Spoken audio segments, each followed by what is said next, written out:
Hey, this is Antonio. Welcome back to my channel. Now, who's ready for some fighting words? In this video, I want to do a quick fight recap for Gervonta Tank Davis and his win over Rolando Romero. And then I want to jump into a few other things. But really quick, if you like what you're hearing, please support the channel. And how do you support? You can like the videos, you can subscribe to the channel, and you can also drop comments. But the most important of the three is to subscribe to the channel. Tell a friend. Now, let's jump into this recap. So, if you recall, in the last press conference, Tank Davis said, Rolando Romero is not an awkward fighter, he's a stupid fighter, or dumb fighter. Now, I know a lot of people would probably think, oh, he's just being mean. He wasn't being mean.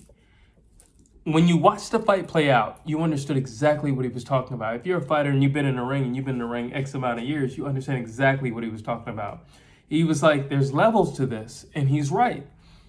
There's levels. I'm sorry. There's levels. You have Tank, who's been fighting since he was like 6 or 7, and you have Rolly, who starts fighting at 17, 18. Yeah, there's levels. There's things that Tank can see that Rolly won't be able to see. There's things that Tank can set up that Rolly won't be able to set up. There are levels to this thing. So the first thing is just to debunk a few things that have been said thus far is, did Rolly win those rounds? Was he winning up until that point? So technically, yes, he was winning up until the point. But Rolly was winning because Tank was allowing him to win. And Tank, shout out to Tank and just his transparency and his honesty.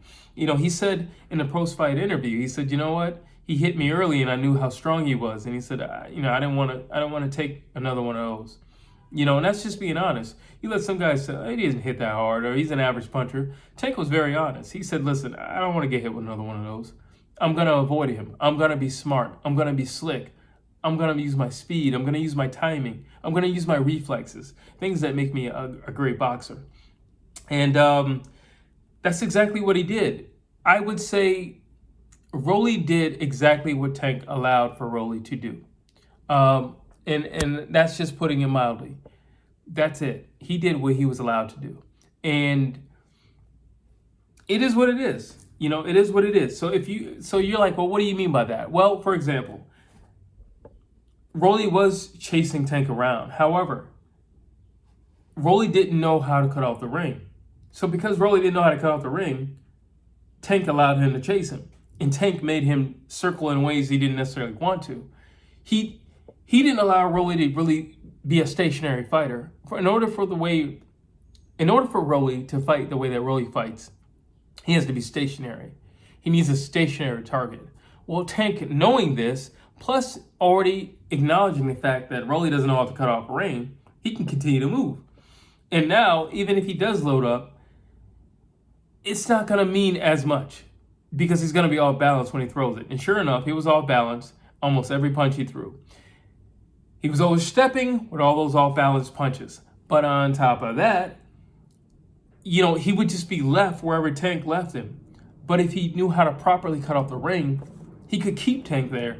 And he could, all right, let's just say you miss a shot. But if I can keep you positioned in this area, in this corner, let's just say this corner, yeah, I might miss this shot, but I can follow up on it. I can't follow up if there's nobody there. And that's the point that I'm making. Tank understood, you don't know how to cut off a ring. You also don't know how to gauge and measure the power that you're exuding. You're throwing, like, every punch is 100%. Sometimes you have to punch at a 50%. Sometimes you have to punch at a 20%. Sometimes you just gotta flick a jab out there. Everything doesn't need to be 100%. When I was doing my fight breakdown for Jermell Charlo, that was one of my critiques. That's always been one of my critiques for Jermell Charlo. Every punch doesn't have to be 100%, dude. Like, you could take a little mustard off of that thing. Every punch doesn't have to be 100%. Because, one, you're taking away energy. Two, it's making you slower when every punch is 100%. And then three, you're going to be off balance. Like Jermell Charlo in the past has been off balance. And that's been one of the things that's hurt him in the past. And the same thing with Rolando Romero. He's off balance. And it didn't matter. if Rolly was winning those earlier rounds, because the reality was if they would have went to the championship rounds, Rolly wouldn't have had anything left.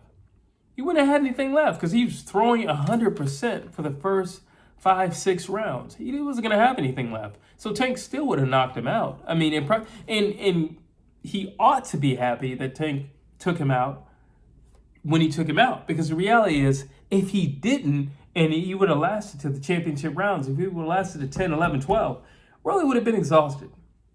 He wouldn't have had any energy, and he wouldn't have had any way of defending himself. And Tank would have laid him out with something extremely devastating.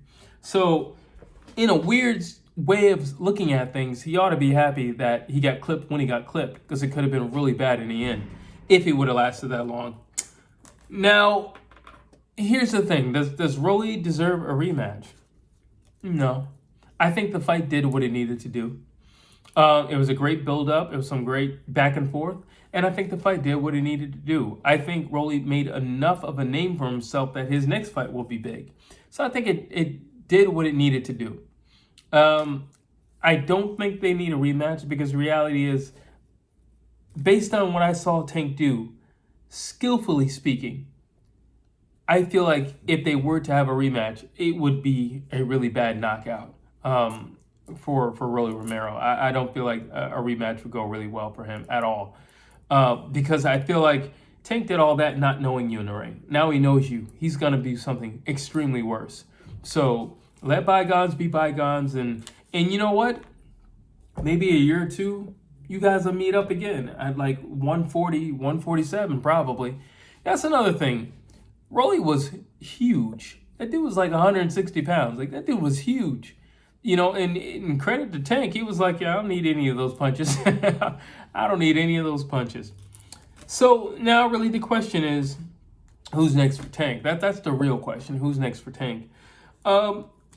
We have Ryan Garcia sticking his hand out like, oh, I want to fight and I want that fight. And the minute Leonard Ellerbe gets to the back in the post-fight interview, he's like, Ryan Garcia ain't serious. Ryan Garcia don't want to fight Tank. Like, he shook his hand and everything. It's like, yeah, Ryan, okay, all right, cool. You talk to your people. I'm the people over here. We'll make it happen. He goes to the back and he's like, Ryan Garcia don't want that fight. He's just talking. He don't want that fight. If I were Tank, for one, if I were Tank, I would stay with Mayweather Promotions. And why would I stay with Mayweather Promotions? Because they can make the fight happen between the unification bout of George Kambosos and Devin Haney. They can get that fight for Tank. They can get that fight for Tank next. They can get it. It doesn't matter which one wins. Either one of those guys would jump at an opportunity to get their hands on Tank, get in the ring with Tank, and make a Tank Davis payday. Any one of those guys.